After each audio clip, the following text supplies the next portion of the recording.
So, folks, the holidays are behind us. We still got a lot of winter ahead of us. My God. But let's be honest, it is a tough time of the year to start new resolutions. I started off this year with no absolutely like abusing cookies in the office, and it fell apart yesterday in a big way. Anyway, keep going.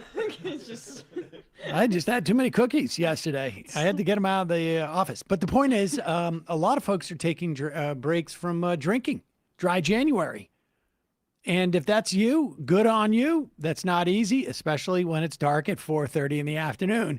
Everything feels like a lot, as it were. Making healthy changes takes effort, and having the right support actually matters. That's where our friends at Sunset Lake Seder come in. Right now, they're offering 25% off all of their gummies when you use the code JAN26, as in January 26, 2026. JAN26. That's JAN26. No spaces. The gummies are great. They're great for helping you to go to sleep. They have some sleep time gummies.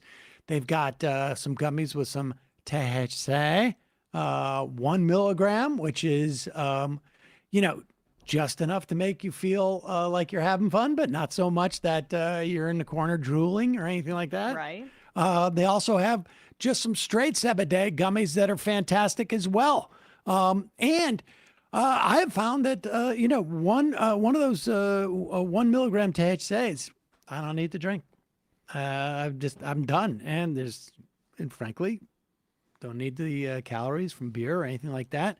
So if you're winding down after work, you're skipping that bedtime nightcap, or just trying to take the edge off without alcohol, Seder gummies can be the easy, alcohol-free way to relax.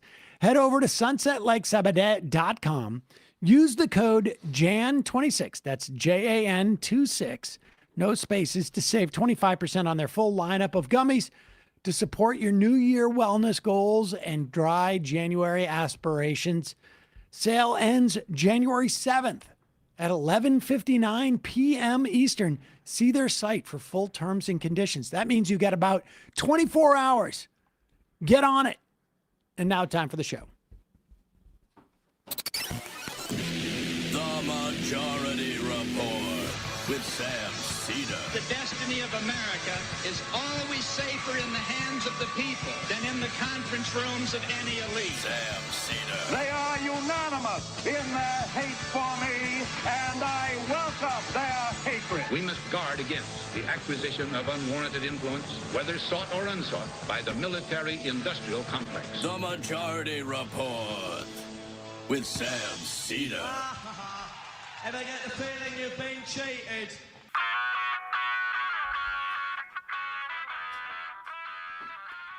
It is Tuesday, January 6th, 2026. My name is Sam Seder. This is the 5-time award-winning Majority Report. We are broadcasting live steps from the industrially ravaged Gowanus Canal in the heartland of America, downtown Brooklyn, USA. On the program today, Dr. Kristin Lyerly, OBGYN and chair of the Board of Committee to Protect Healthcare. On the CDC assault on vaccines, this, as the flu hits its highest levels in 25 years across the country. Meanwhile, Trump floats the idea of a taxpayer bailout for oil firms developing Venezuelan oil. Yep. U.S. allies warn Trump hands off Greenland. Health Department to freeze $10 billion in funding to 5 Democratic states. No point in having a budget if they're not distributing funds that have been allocated. Republican House member Doug LaMalfa suddenly dies. California's 1st district. Further shrinking the Republicans' advantage in the House. Meanwhile, only 1 in 3 Americans support Maduro's ouster. Trump regime sends 2,000 federal goons to Minneapolis. 2,000. They have 10,000 Marines off the coast of Venezuela, ostensibly to control that country. DOJ admits it still has millions of unreleased Epstein files. And the Department of Homeland Security has plans for massive FEMA cuts. Corporation for Public Broadcasting shuts down because it has no more funds. Graham Plattner announces Q4 fundraising numbers, $5 million. Average donation somewhere in the high 20s, $28 or something like that. Meanwhile, happy January 6th. Donald Trump pardoned all of those rioters. No harm, no foul. Some of them Nazis. I mean, just based upon their Heil Hitlers and all of other them sundries. patriots, though. So All stop being patriots. such a killjoy. Other P words as well. All this and more on today's Majority Report. Welcome, ladies and gentlemen. It is Newsday Tuesday. Newsday Tuesday, the first Newsday Tuesday of 2026. Yes, sir. So things are getting pretty exciting around here. I also want to just note. First day, big problems here. Yes. Who is that? Who is that? Oh, you know who it is. No, I don't. Oh, yes, you do. Who? Topical. Oh, yes, yes, yes, yes. The guy who recircumcised himself when converting to Judaism. Primetime Dokapil. Well, I mean, to be fair, I do that whenever the Patriots win the Super Bowl. So, 7 times? yeah. Hey, got a lot to work with. Maybe 6, I can't remember. Anyways, I wanted to note that it's been 2 days and I've done 2026 correctly every time. I didn't right? even I remind know, you today. Nope. Which you resented yesterday. Listen, I'm on top of this. On day 1, I can get it. It's going to be like day 4 and 5. It's going to be a problem. This is gonna be May, and you're gonna be doing it. Yeah, exactly. Reverted to 2025. Without a doubt. No, it's just, I'm sunsetting. So that's, If you're gonna time travel, can you go forward? yeah, exactly. I know.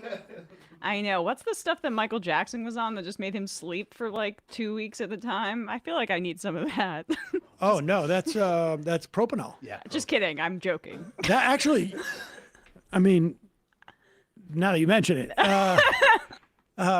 it depends. I mean, I've told this story a couple of times, but when you get a colonoscopy, on the West Coast, they use Propanol a lot more than they do on the East Coast in terms of using the Propanol. And it has to do with like insurance coverage. I'm not going to get deep into that. But I had it once, and I'll tell you, like for 3 days afterwards, you feel great. Yeah. I mean, Well, I understand. Not advocating for anyone to do it. No. Yes. It's not Good like luck trying to. It's not like you can pick some up at the bodega. But all right, let's get into this.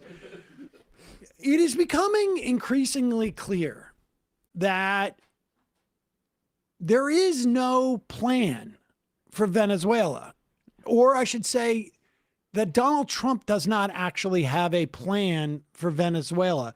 It seems like there's a bunch of other people who have plans for Venezuela, and that they seem to be not necessarily all on the same page. There's been reporting, and we talked about at least testimony that was delivered in 2019, and then ostensibly some reporting from what's been on, videos that have been on Russian Telegram channels, that Putin had encouraged Trump to adopt a modern day Monroe Doctrine, or the Donroe Doctrine, as Trump has been talking about.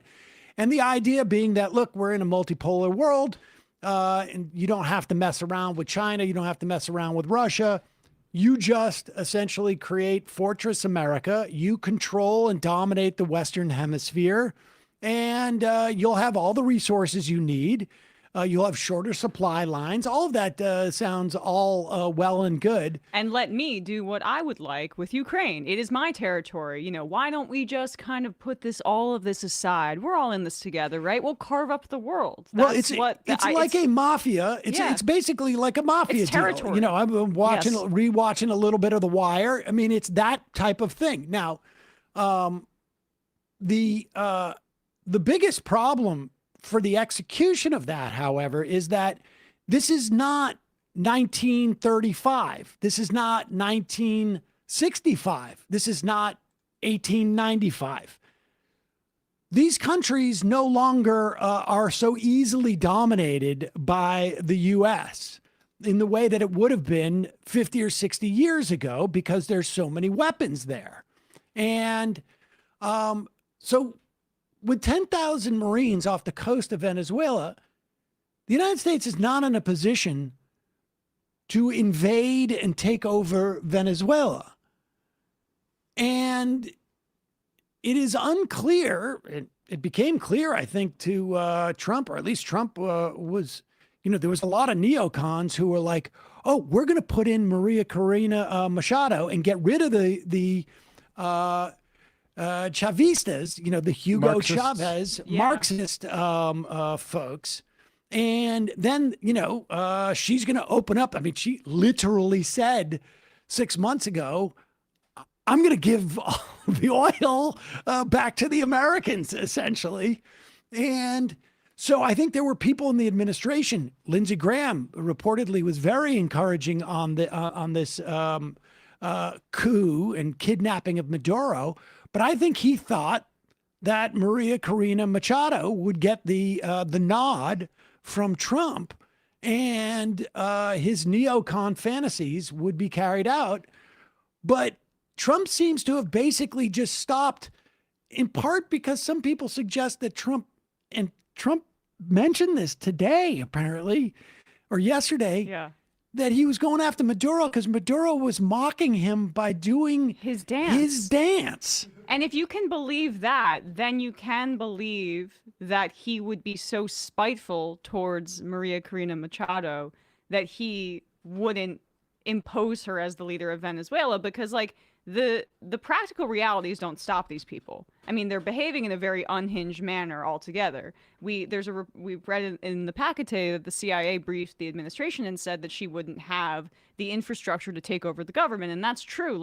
She has been since the early 2000s in the sphere of right-wing neocons, NGOs here in the West getting these awards, right? I mean, there's a cultural memory in Venezuela where people understand that these are the Yankees trying to steal our resources and imposing their preferred candidate, like they did with Guaido and like they've done across Latin America. And so, this hadn't stopped them before.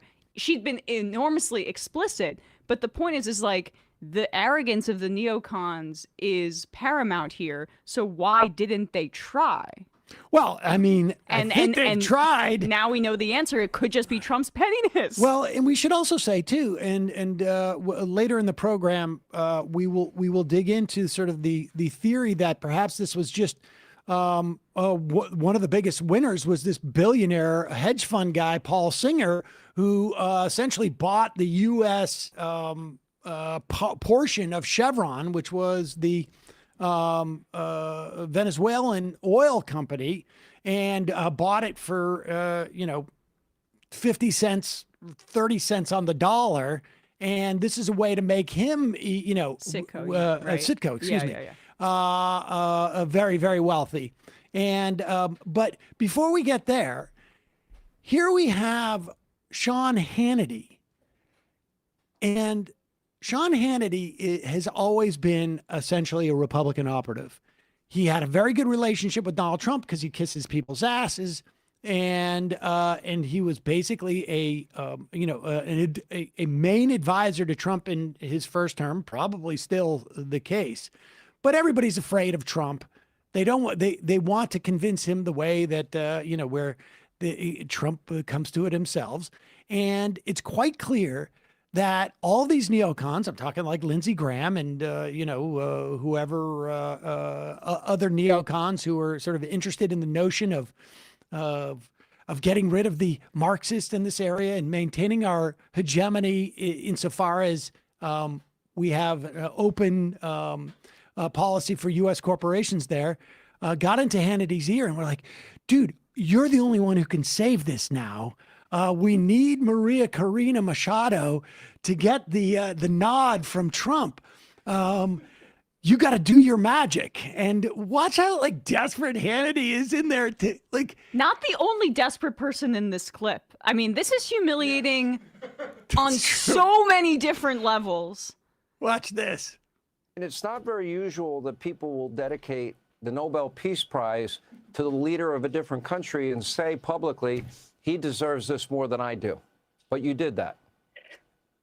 Let me be very clear. As soon as I learned that we had been awarded the Nobel Peace Prize, I dedicated to President Trump because I believed at that point that he deserved it. And a lot of people, most people said it was impossible to achieve what he has just done on Saturday, January 3rd. So if I believed he deserved it on October, imagine now. I think he has proven to the world what he means. I mean, January 3rd will go down in history as the day justice defeated a tyranny. It's a milestone, and it's not only huge for the Venezuelan people and our future, I think it's a huge step for humanity, for freedom and human dignity. Have you spoken with President Trump since then? I spoke with President Trump on October 10th, the same day the prize was announced. Not since then, but I do want to say today. That's. So not since then. Have I spoken to him? Yes. I mean, 2 or 3 months ago, but. I haven't spoken to him since I got the prize that was rightfully should have gone to him. But how did that conversation go? Here's the coup de grace, though, ladies and gentlemen. Just go back a little bit. Let's see if she's ready. Spoke President Trump since then. I spoke with President Trump on October 10th, the same day the prize was announced. Not since then, but I do want to say today, on behalf of the Venezuelan people, how grateful we are for his courageous vision, historical actions he has taken against this narco-terrorist regime to start dismantling this structure and bringing Maduro to justice, which means that 30 million Venezuelans are now closer to freedom, but also that the United States of America is a safer country nowadays. Right. Did you at any point offer to give him the Nobel Peace Prize? Did that actually happen? I had read that somewhere. I wasn't sure if it was true. Well, it hasn't happened yet, but I certainly would love to be able to personally tell him that we believe the Venezuelan people, because this is a prize of the Venezuelan people, certainly want to give it to him and share it with him. What he has done, as I said, is historic. Oh my God. That is words. Where's my gold? You know. The problem is, she's like maybe a 5, and I don't know. She's just like out of my age range. Yes, well, there you go. You know, so she's aged out. She's aged out. Like Maybe if it was the 80s. If maybe I had gotten it before, but you know, when you have to actually kidnap a leader of another country to get your peace prize, it doesn't feel as good. I'm sorry, I just don't want to have to. Makes it feel like I'm being too The problem is thirsty. she So. lacks what Zoran had in the Oval Office, which is like an aura of being a winner. Yeah. Right. Sorry. Right. She should have given it to him October 10th. You had your opportunity. More on Venezuela later in the program, of course. And in a moment, we'll be talking to Dr. Kristin Lyerly, an OBGYN and chair of the board of committee for to protect health care on the CDC's assault on vaccines, as announced, I guess this morning, maybe yesterday afternoon, I should say. But finding a doctor, speaking of which, you actually feels like finding a diamond in the rough. Sure, you want to find someone who's in network, someone who's nearby with open time slots. But let's be honest, that's just a start. You also deserve someone who really listens, who makes you feel comfortable, explains things clearly, and still gives you a lollipop, even though you're a full-grown adult, if you want one. Your diamond in the rough doctor exists, and finding them is easy on ZocDoc. ZocDoc is a free app and website that helps you find and book high-quality in-network doctors so you can find someone you love. We're talking about booking in-network appointments with more than 150,000 providers across all 50 states. Doesn't matter whether you're looking for dermatology, doesn't matter whether you're looking for a dentist, for a primary care, for eye care, or for one of the other 200 plus specialities that are offered on ZocDoc. You can easily search by a specialty. You can search by symptom. You could search, there's all sorts of different filters. Build the care team that's right for you. You want to you want to see your doctor in person. You want somebody who's in network. Do you want a video visit instead? All of that you can do through ZocDoc. When you're ready, you can see their real-time availability and click to book that instantly. In other words, you don't have to call up, ask the receptionist, what days do you have? Well, what day do you want to come in? Well, what days do you have? Like, I can do it on Tuesdays and Thursdays after. You don't have to do any of that. It's all on the screen. You see what appointments are open. You book it, click, boom, you're booked. And often with ZocDoc, you can sometimes see your doctor within 24 hours. Typically under 72 hours. And I can tell you that for me, I was traveling, I don't think this is actually a couple of years ago now, and needed a dentist. ZocDoc was there for me. I had a little dental emergency. But both Emma and Matt have found doctors through this. Yeah. ZocDoc, I want to thank ZocDoc for sponsoring today's episode. Stop putting off these doctor's appointments and go to ZocDoc.com/majority to find and instantly book a doctor you love today. That's ZocDoc.com/majority. ZocDoc.com/majority. Thanks to ZocDoc for sponsoring this message. Also sponsoring the program today, a product I use literally every day, actually multiple times a day, because we use Blue Land products in the bathroom here, hand soap, toilet bowl cleaner. We use it in the our office pantry area with the dishwashing. Yes. I use it all over my house with multiple cleaners. Why? Because I was tired of, well, a couple of things. One, I read that we ingest a huge amount of microplastic, whether it's from those little plastic pods that you put into the dishwasher, or just all the plastic that we use. Something like over half of the plastic that that exists in the world now has been produced in the past 10 years. We have a real problem.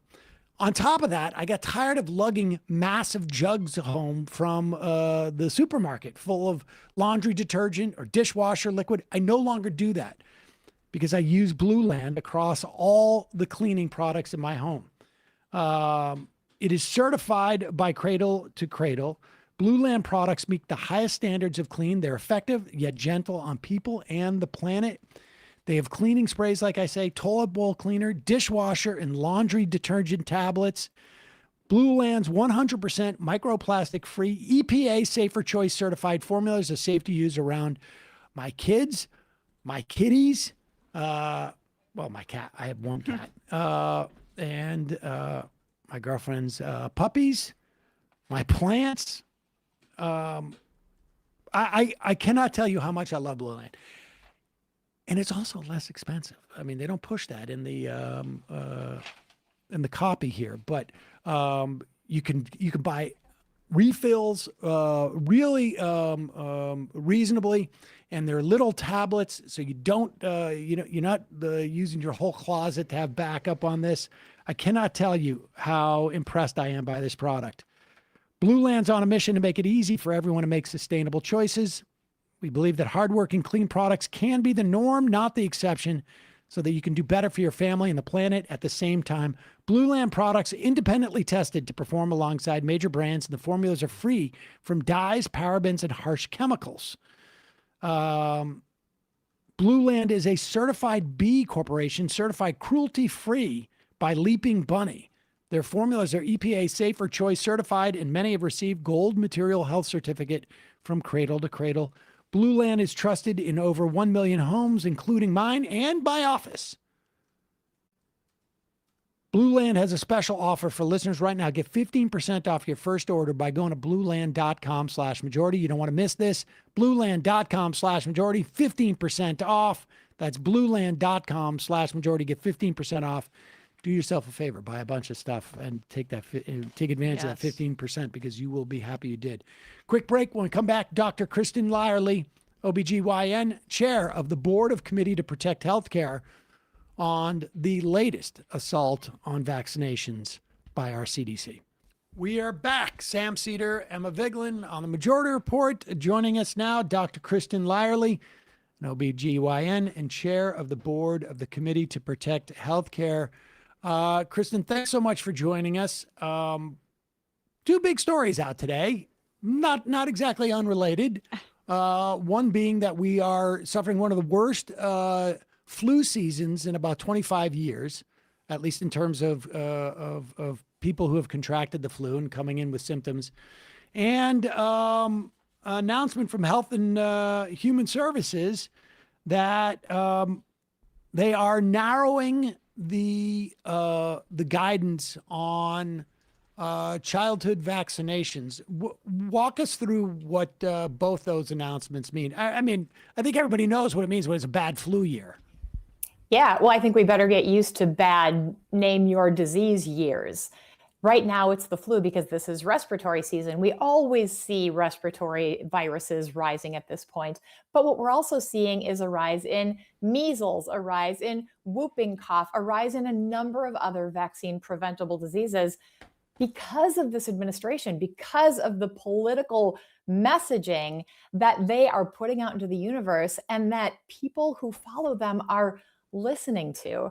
I mean, I'm seeing in my own patients, and I'm an obstetrician gynecologist. I take care of pregnant people, but in my own patients, we vaccinate against whooping cough toward the end of pregnancy, and we vaccinate for the baby because a newborn with whooping cough, first of all, we can't vaccinate a newborn against whooping cough, but it's really hard to treat and it's painful to watch and babies really suffer. But I'm finding a lot of moms are not wanting to vaccinate, or they're asking a lot of questions because they don't trust vaccines the way that they used to. And now with these new recommendations that were made with very little thought, that were very clearly politically motivated, they've reduced the number of recommended childhood vaccines from 17 to 11. And they've spaced them out in a way where they won't be protective for a lot of these young children, which ultimately means that we're going to see a lot more of these preventable diseases. Do we even know what the process was to make this change? Magic wand. What's that? Magic wand, I think. Well, but I mean, honestly, because in the past, there is at the very least, there is transparency in terms of how, we have an advisory committee that issues, suggestions. Here, it's just sort of like Kennedy met with whomever or had these ideas and just rolled it out, essentially. I don't mean to be glib. I'm a physician. I went to medical school for 4 years. I did 4 years of residency training. Every year I have to do continuing education to make sure that I know what's going on so I can take care of my patients. What they used to do is they brought together experts from all over the country who understood the research, who put their heads together and made recommendations about what do we need here in the United States? What is the best thing for our population of people at certain ages in their development? And that was how these decisions were made. They were thoughtful, they were protracted, they had footnotes, they were very detailed. But what happened yesterday was literally just, this is what we're doing. There were no resources, or there was no data, there was no evidence. It was just this change, and a change that they're selling to the people as reflecting what's happening in other countries. But other countries are not the United States of America. Other countries have universal health care. Other countries have parental leave. We don't have any of those supports here. And all of those things have to be factored into how we take care of our people. Okay, let me ask you about that specifically, because we should also say that it turns out the fact is that we are actually now below the number of recommendations that we have in terms of vaccination, actually below a lot of the European countries with this new announcement. But explain how the difference of having universal health care, how that impacts this. Because it's true, we don't have the same health care, we don't have the same level of support. But I'm thinking like specifically, like I'm looking at the flu shot, for instance. The U.S. Will no longer recommend annual flu shots for children. They'll suggest to parents make the decision in consultation with medical professionals.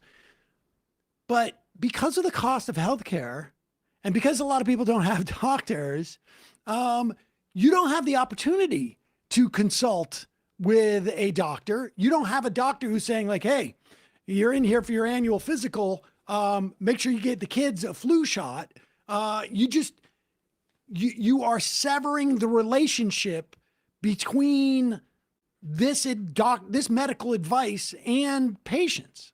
You're spot on, Sam. They just took Medicaid away from a large swath of the population, including children.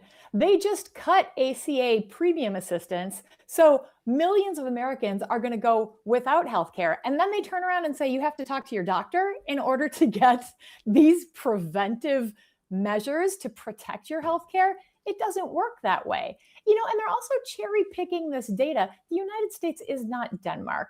The United States is much, much larger, much more diverse. Denmark is about the size of Minnesota. So, think about it. It doesn't work that way. And by the way, what is up with our obsession, with the Trump regime's obsession with Denmark? It's the vaccines. It's Greenland. What is it going to be next? Confiscating Legos? I don't understand why they are so concerned about Denmark. This is the United States. We need to tailor our health advice, our health care for the people who live here. Well, the HPV vaccine being a part of this as well takes me back to when I was the age when I got the HPV vaccine. And I remember some of my friends having it being controversial with their parents. And this is like a fight, basically, that goes all the way, years, and the Republicans have been waging on it. So it's just fascinating to see, you talk about the lack of coherence here. This isn't just new with the RFK Jr. Movement. The Republicans and the conservatives have been waging war on science and these kinds of vaccinations for a while. They sure have. As an OBGYN doctor who was training during the time that they rolled out the HPV vaccine, I remember that so clearly. Because to me and my colleagues and my patients, this is a cancer-preventing vaccine. But politicians were saying, this is a vaccine that we're giving to 12-year-old girls that will make them promiscuous. That was the big argument. Yeah. The big argument was this is going to make them more likely to have sex because now they feel like they have a license to have sex without getting HPV, which I can tell you that even, at the time this was happening, someone in probably in his 30s at that time, I had never even heard of HPV in that way. So the idea that I had been vaccinated or not vaccinated against it, but it's funny how it went from a religious sort of because that was very big during the aughts when this was happening. The idea of having chastity balls and getting rid of sex ed in schools was a very big push. And it's sort of mutated. It's almost as if sort of that fundamentalist, anti-sex ed energy sort of went into the sort of the Maha movement in some way and mutated, and some of that vaccine hesitancy was adopted. But I want to go through some of the specifics here. Emma mentioned HPV. Yep. We talked about the flu shots. We should just say that there were 300 pediatric flu deaths last year's unusually severe flu season. This season sounds like it's worse. 89% of the victims were not fully vaccinated. And again, this is about, maybe it would be helpful for you to sort of just discuss the concept of public health versus like individual health, because your choice, right? Yeah, like we don't really hear that much about there's a difference between those things. They're not necessarily oppositional, but there's a difference. I mean, if we were all to pursue our own interests exclusively, we would all take antibiotics for anything. But 10 years down the road, antibiotics aren't going to work for anything. No, I mean, look at what's happening with gonorrhea right now. We have so many antibiotic resistant forms of gonorrhea. Recently, they were able to come up with 2 new antibiotics. So we've got a little bit of breathing space, but we know that gonorrhea mutates quickly and we have to stay ahead of it. But, to your point, Sam, about public health versus individual health, it's not one or the other. They go together. Public health is about having clean water, clean air, preventing the diseases that you can prevent. And vaccines are one of the greatest public health victories in the last century. If you look back to the early 1900s and the deaths from the flu pandemic, from diphtheria, from tetanus, from all of these things that we don't even think about anymore because we just get the vaccines and we don't have to worry about it. Vaccines are a victim of their own success, which gives us the psychological freedom to think that it doesn't matter to us as individuals, but it does. Because if we're not all pitching in and we're not all doing what we can, it makes the most vulnerable amongst us more vulnerable. Now, it is important to ask, to have conversations with your healthcare provider if you can, to seek out good information from places like the American Academy of Pediatrics if you're looking for childhood vaccines, like the American College of Obstetricians and Gynecologists if you're looking for vaccines when you're pregnant, looking for good data so that you can make good, informed decisions about your own healthcare. But pitching in and being part of that public health solution is integral to your own health and the health of your family and your community. There seems to be a question of where is the burden of on what side of a ledger are we going to err? And maybe err is the wrong word, but it really is where is there a burden? Because we have moved from a more or less opt out type of situation where you have the ability to say to your doctor, I want to, I feel very strongly that I want to delay the hepatitis vaccine for my newborn baby. You have the ability to advocate for yourself in that regard. Mm-hmm. But it seems like we've now flipped it on the other head, where if you know nothing about medicine, you just know you want your kid to be healthy. It is now incumbent upon you to learn what you don't know, which of course is very difficult, right? Because I don't what am I going to start doing? Complicated. It's complicated. It's not like buying, it's it's even harder than buying a stereo in the old days. But honestly, that's the dilemma here, because the incidence of hepatitis is going to be higher in low-income communities, in communities where they have less contact on a regular basis with a doctor. Maybe they don't have as many people in their social network who have exposure to medical training and whatnot.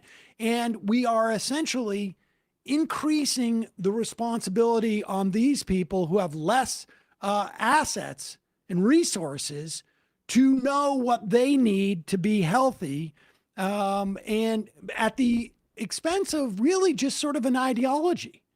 Yeah. And they can't get access to the healthcare and the information that they need. That's why we vaccinate for hepatitis B. Because if we could screen everybody and everybody came to the doctor for prenatal care, then we probably wouldn't have to worry about it. But even though we do screen our patients who come for care, there are a lot of people who don't get prenatal care who get inadequate prenatal care. So that's the reason we vaccinate everybody. And I can tell you as a mom, I have 4 kids. My oldest is 26. When he was an infant, that was when we first started vaccinating against hepatitis B. I was reluctant to vaccinate my little baby. It's scary to look at that newborn and think, I'm going to put a vaccine in him. I get it, Maha. We want the best thing for our babies. And often the best thing is getting the vaccine and doing it in a safe way, with shared decision making, making sure that you understand what's happening and what the best thing is for your baby, for you, for your family. Let's just going through what they have rolled back. It was the flu shot. It was CDC's no longer recommends hepatitis A vaccination for children ages 12 to 23 months. And now CDC previously recommended meningococcal.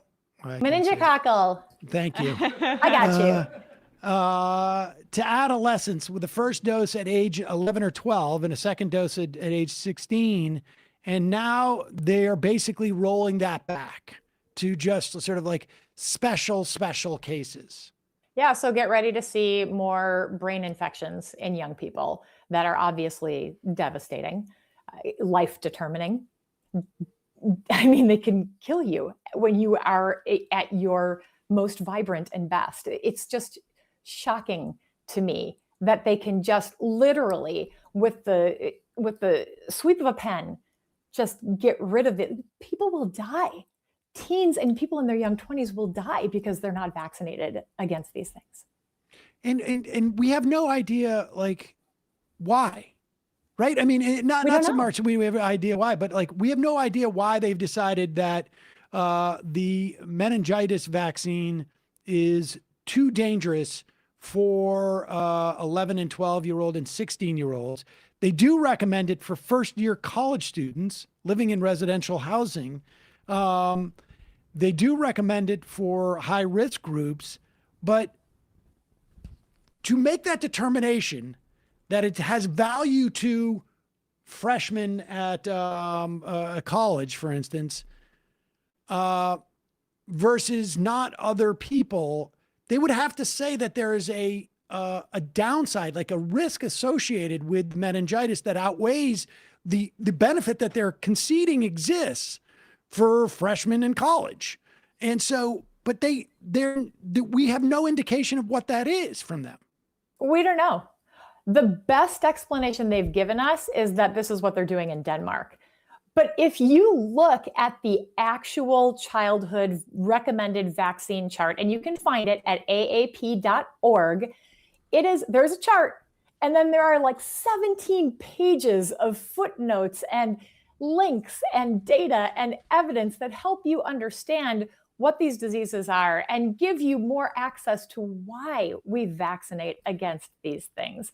But that isn't at all part of what came out yesterday. And I think that's really telling. I mean, obviously it's telling. If they can only tell you just because we said so and somebody else is doing it, that's not great advice. We need better. We have to have better from our public health leaders in this country.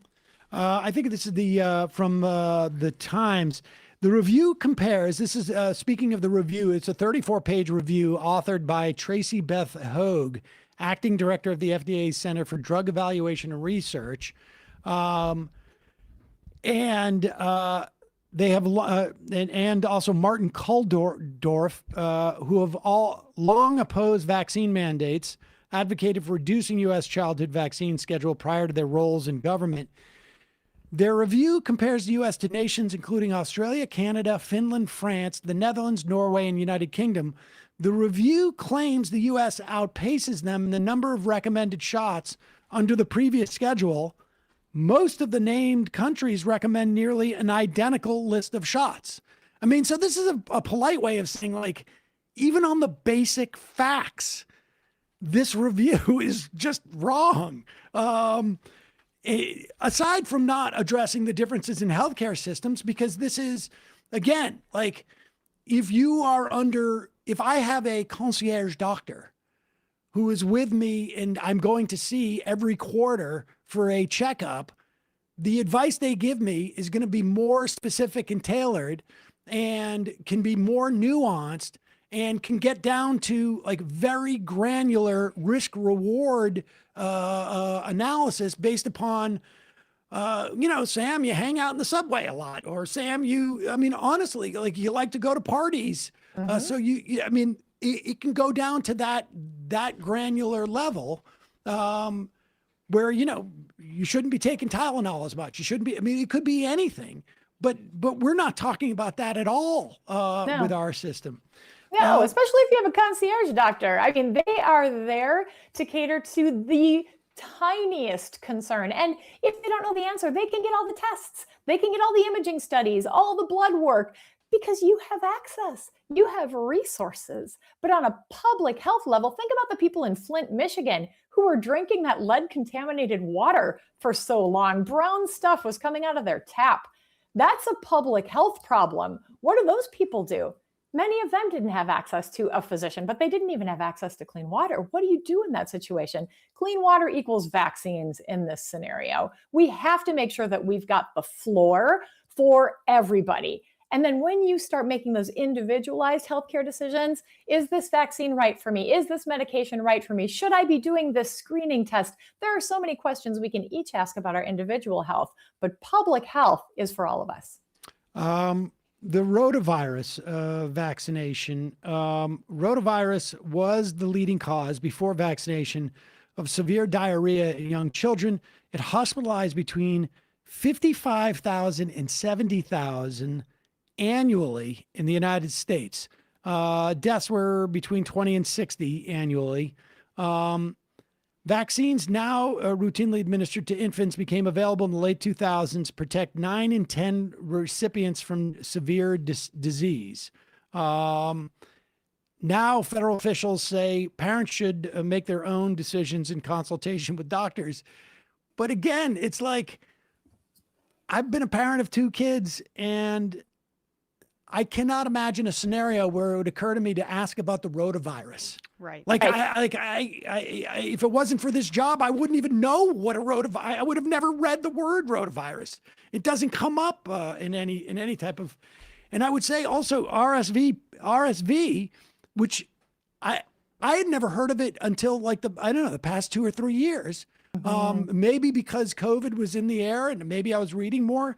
But it is the respiratory, you would know how to pronounce this. Let's just call it RSV, Sam. RSV, a rampant pathogen, infects nearly every young child and is the leading cause of hospitalization in children. Yeah.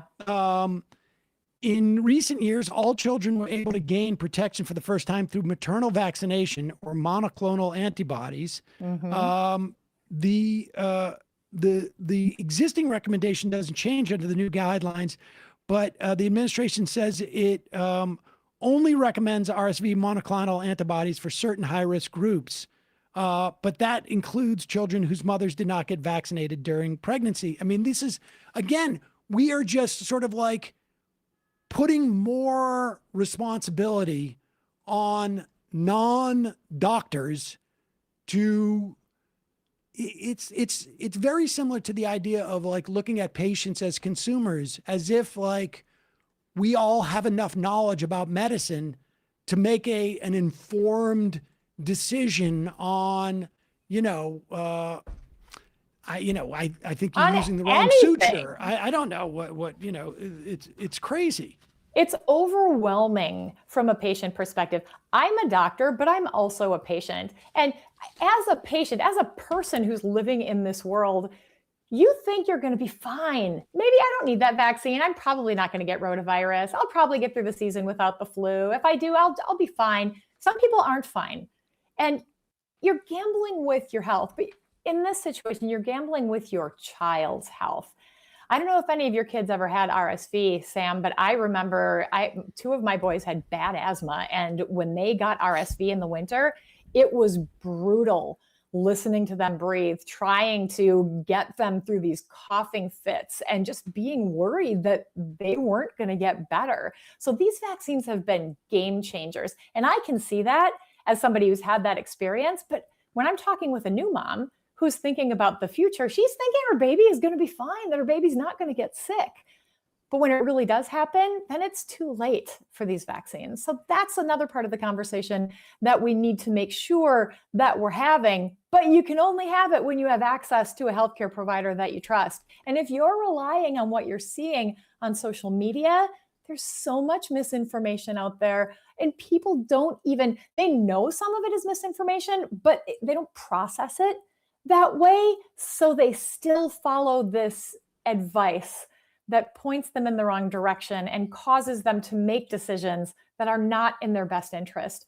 Our healthcare system is so fundamentally broken. This is just one symptom. And as of now, my understanding is that insurers are still going to cover these vaccinations. Well, but as of now, if they are on the CDC schedule, Dr. Oz said. But he didn't say if they're on the American Academy of Pediatrics schedule or the American College of Obstetricians and Gynecologists schedule. So with this cut in the number of vaccines and the change in timing, I think it remains to be understood whether they will actually be covering these vaccines in a way that is meaningful and actually effective. Well, right, and we're talking about both. It's also, we don't know relative to like private insurance versus Medicaid, right, or Medicare for that matter, or S-chip, or it could be different across those boards. I mean, I would imagine it's going to be interesting to see the difference between private health insurance coverage and public health insurance coverage, because I suspect private insurance, when they don't have the ideological factor in there, may just find that like long-term risk pool, it's going to be cheaper for us to pay for the vaccinations than to deal with any of our people that we're covering to deal with these actual diseases. It's why they covered IUD. They cover IUDs or other, birth control and things like that. Because even if it's not, the Republicans or whatever administration are ideologically against it, it's better for preventative medicine that way. But there's also this lawsuit, right? Because back to just the process of what Sam's talking about, they apparently didn't follow this law, this Administrative Procedures Act, where they're supposed to basically make it clear why they're making these determinations. So I wonder if the lawsuit has, they're trying to speed past it or something like that, and if that affects private or public health insurance too.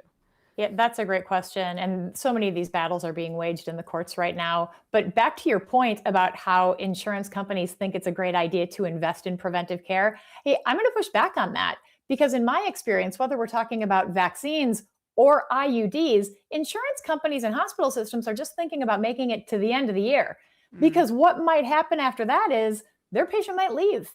Their patient might switch insurance companies or go to a different healthcare system. So they're just trying to do the most budget-friendly thing right now, not actually invest in your healthcare, in the future of American healthcare. So ultimately, failing to provide these vaccines will cause an increase in the number of preventable illnesses, which will raise costs overall for all of us in this country, where we already know that we have the most expensive healthcare in the world and the worst outcomes amongst all of our peer nations. Dr. Kristin Lyerly, OBGYN and chair of the board of the Committee to Protect Healthcare.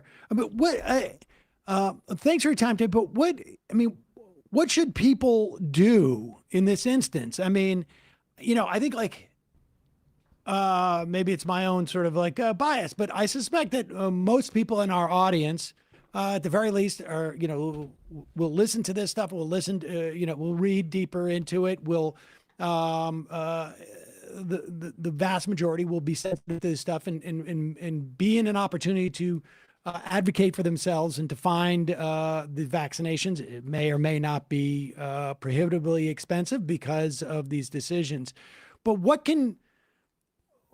should people be doing, I guess, on a political level? Because as on an individual level, I mean, I think it's sort of like undermines the point, is that we should not have to be fighting to, or going to a learning annex to find out like what diseases are more preventable and where there's vaccines that are available to us to deal with something like this.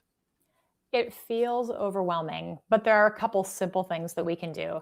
So as patients, instead of turning to the CDC, which is where I always used to go as a doctor to find guidelines and information, I know I can't count on the CDC anymore because it's been compromised. So I go to my professional organization, and as patients, we all can do that too. So it's the American Academy of Pediatrics if you're looking for information about your kids. It's the American College of Obstetricians and Gynecologists for people looking for OBGYN care. It's the American Academy of Family Practice if you're looking for general care. Look to those professional organizations, the American Medical Association. They will have this information for you that you can trust because we are doctors and healthcare providers and we actually care. With regards to the political piece of it, I mean, there's one solution. We can't trust what's happening on a federal level right now. We need to replace these leaders with people who actually have the best interest of Americans in mind. And that opportunity is coming. We've got the midterms in November. We've got a presidential coming up in 2028. Now is the time to start building. Kristin, Lyerly, thank you so much. Really appreciate your time today. Thank you, Sam. Thanks, Emma. Thank you. All right, folks. It's scary. Yep. It is scary. It is just also another reason why we need Medicare for all. Medicare for all, because not only obviously is it less expensive per capita in terms of spending, not only will it provide health care for more people, not only will it not, it will essentially remove that sort of like a side hustle you have of trying to get health insurance coverage for any given thing that you've done.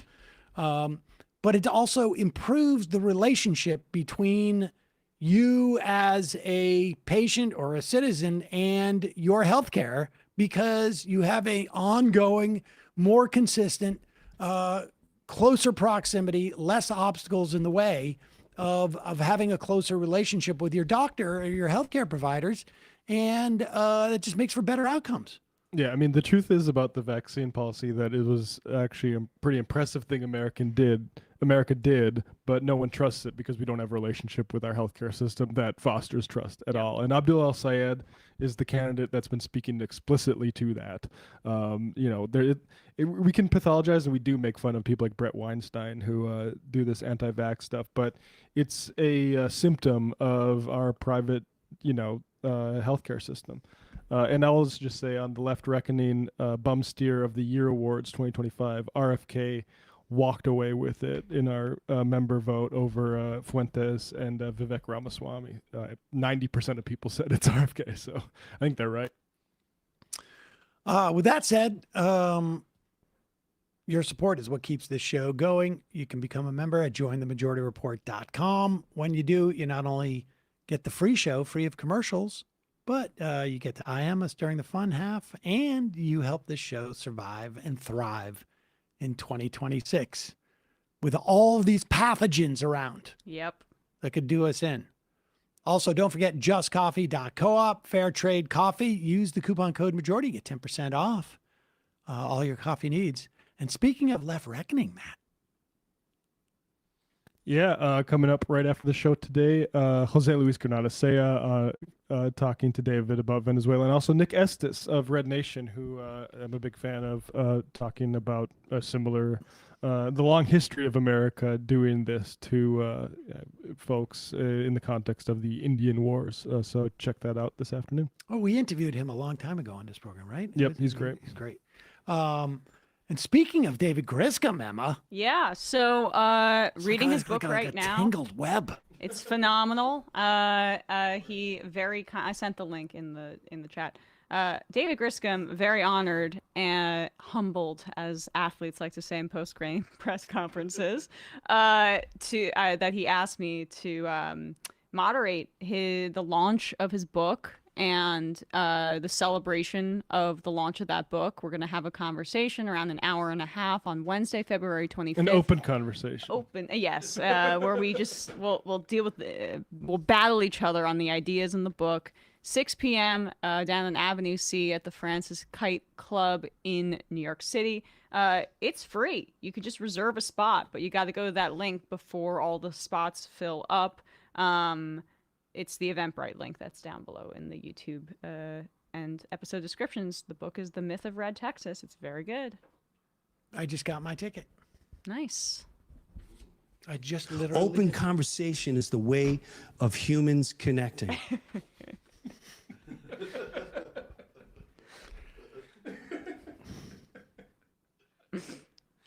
Folks, see you in the fun half.